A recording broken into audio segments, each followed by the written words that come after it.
Okay, so thank you, Marvin. As Marvin said, my name is Reijsbergen. I'm a PhD student at the University of Twente, and what I'm presenting today is part of joint work with my direct supervisors, Reijsbergen and Werner Scheinhardt. And I'll be talking about estimating small transient failure probabilities in dependable systems. First, I will discuss the problem setting. I will specifically address the kind of systems that we seek to evaluate properties of, and I'll discuss what kind of properties we are interested in. For now, to explain the terminology, you can think of the systems as being probabilistic systems that consist of certain component types, of which the individual components fail and are repaired after randomly distributed times. After that, I'll discuss the general setup of the kind of importance sampling scheme that we will use. This follows a paper by Reijsbergen, Pierre Lécuyer, Gerardo Rubino and Bruno Dauphin. And in that paper they base their change of measure on approximating the zero variance measure through finding the most likely paths in the state space of the system model. That's where the name path-based importance sampling comes from. After that, I'll talk about the asymptotic regimes, because the efficiency of the path-based importance sampling method depends on the kind of limiting regime that is considered. After that, I'll highlight the difficulties posed by this variation in asymptotic regimes by discussing the specific difficulties posed by one regime and discuss how that affects our change of measure. Finally, I'll conclude. So, the main idea behind the kind of research that we're doing here, what I'm presenting, is to speed up the model checking by using rare event simulation. Model checking is defined as the automated verification of probabilistic systems, and it consists basically of 3 steps. First, the system is modeled using some high-level specification language, such as, for example, a Petri net. After that, a property of interest is specified using formal language, and after that the computer is asked to evaluate whether the property holds. So, for example, consider this Petri net. The little dots here, called tokens, could represent the number of broken components of a certain type, and then a property of interest could be whether more than 3 or more components will be in this place before some fixed time bound.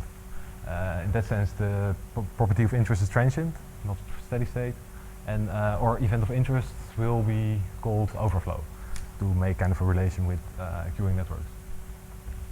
So, because the times between the transitions are exponentially distributed, we can translate this model to a Markov chain, where each state of the Markov chain represents the configuration of tokens in the high-level specification. Then in the Markov chain we have several parameters.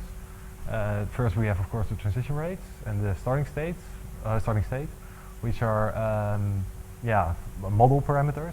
Then we have property parameters, the time-bound tau, and a set of overflow states, which depend on some parameter, usually n, to make the link to the talks of other people.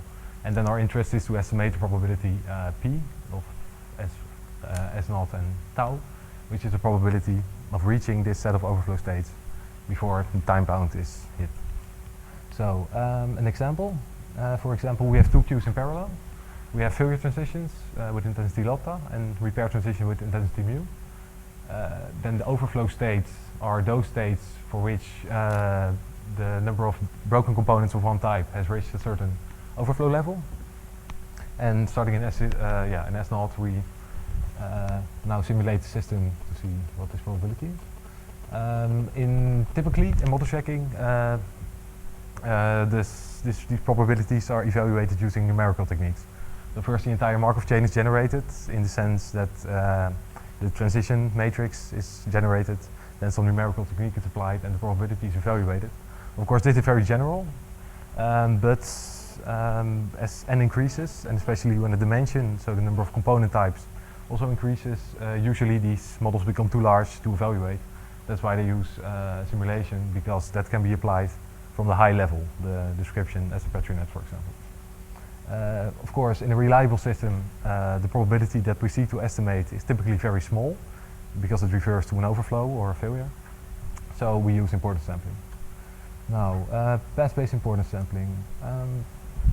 Yes, as you all know, if we a priori know the value PST, so the probability of hitting an overflow state before time t, starting in S, then we can construct a zero variance measure such that if at some time, with time t remaining on the clock, if we are in state S, then we can jump to another state, S prime, after delta time units, based on the original density multiplied by this ratio. If we do that, then we have a zero variance measure.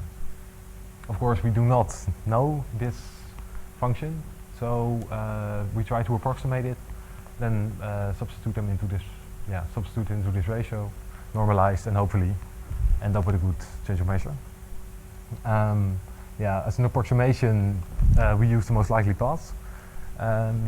Since the number of the choice of paths is different for each state, and maybe even for each time, we get a state and time-dependent simulation measure, which typically good. So, for example, consider again the earlier case of the two parallel queues.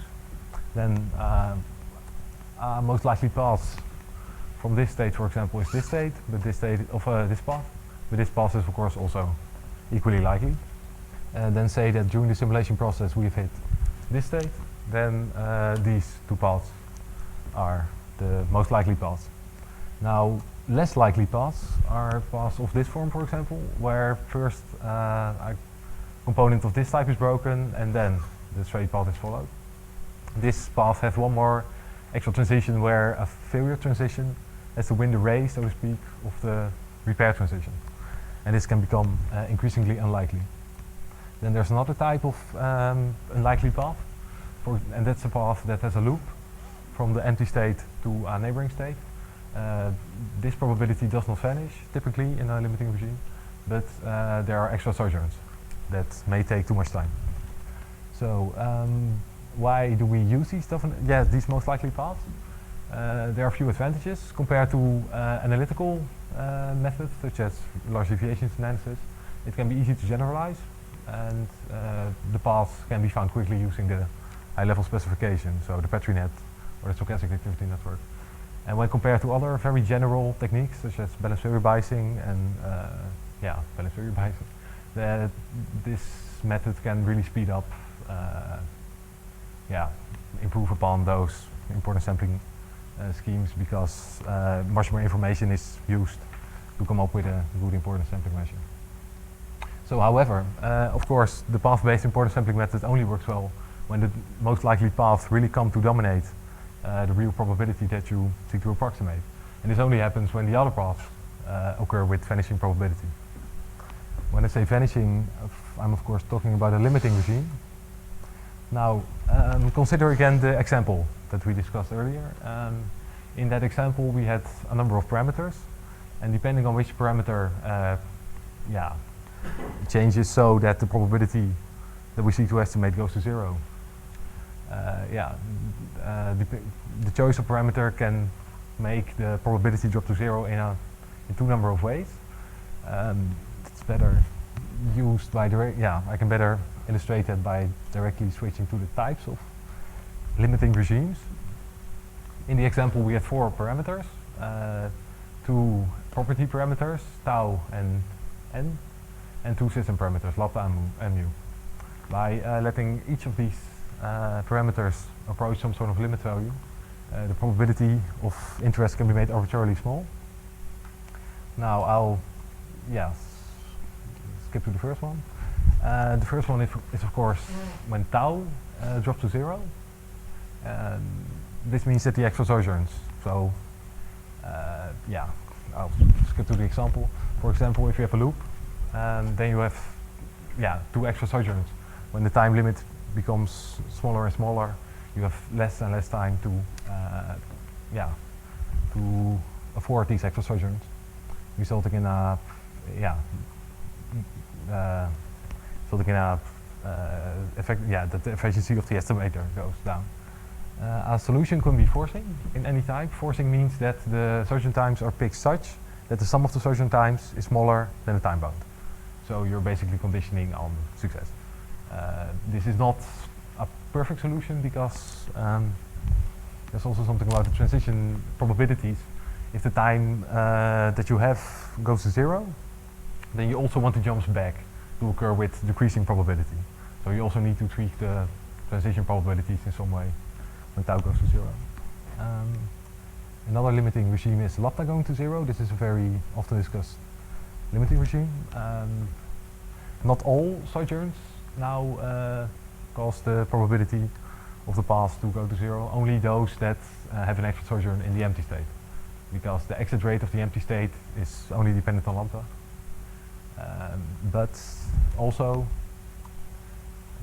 the paths that have this shape vanish in probability because this extra transition occurs with probability lambda divided by something that depends on mu, and this goes to 0 as lambda goes to 0.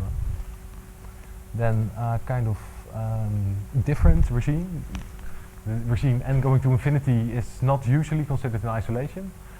If you do that, you can also use the same reasoning applied for the first limiting regime.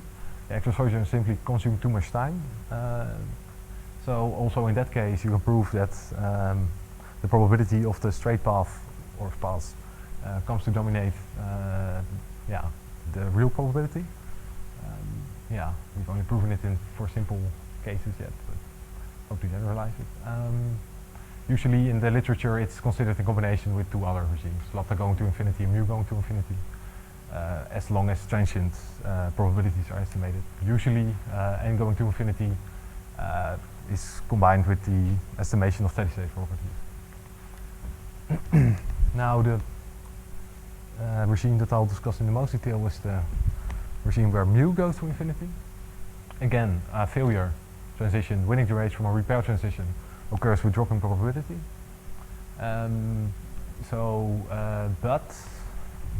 Oh yes, I should also say that so far bounds have been considered because mu going to infinity is basically the same as lambda going to 0 and tau going to infinity at the same rate. And in that sense, you can also construct bounds using only an important sampling scheme for lambda going to 0. But we do not need to consider only the bounds. The problem for our important sampling approach is that these paths, the paths that have a loop, do not fade in probability. The reason is that the sojourns don't cost extra time and the probabilities don't become less likely.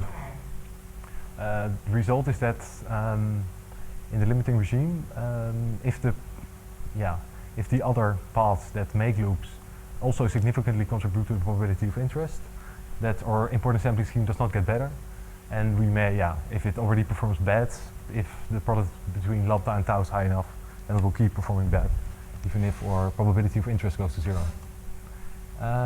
But using the same kind of reasoning was used to construct bounds in Mr. Nakayama's paper, you can still say that the probability of the most likely path does still dominate the probability of hitting the overflow level during one busy cycle. So let pi denote the probability of hitting the overflow level during one busy cycle. Then we can say a number of things. First of all, that when mu nears infinity, the complete duration of the busy cycle will be dominated by the sojourn time in the empty state, which is exponentially distributed. Then the number of busy cycles is of course geometrically distributed, and the result is that the distribution of time into overflow is exponential. This, for small pi, of course, this identity holds, which leads to a very convenient formula. In using only the straight path to failure in any setting, also from mu to infinity, loops are undersampled. So that leads to bad estimator variance. This formula, if you for each state also take into account the fact that it can fall back to the empty state and then make a lot of cycles and then jump to the overflow level, then you basically take all the paths into account by making the sampling of loops likely, as in this zero variance situation.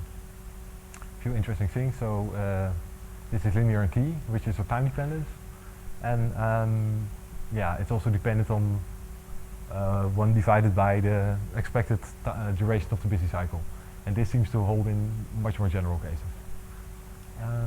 Yeah.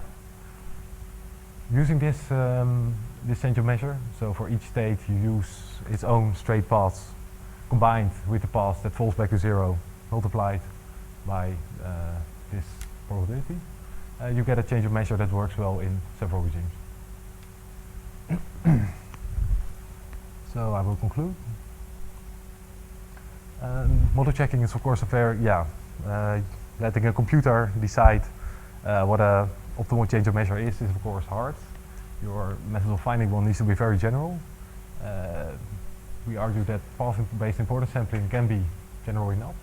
However, there are of course a lot of problems, and it really needs to be, care needs to be taken in evaluating which paths need to be taken into account and which can be ignored because of the limiting regime. Future work is to find a general method of finding the most likely paths, simply by looking at the higher level specification language, and to exploit regenerative behavior in more general scenarios when the busy cycle duration is not just exponential on the limit, but maybe any other phase type distribution. Thank you very much.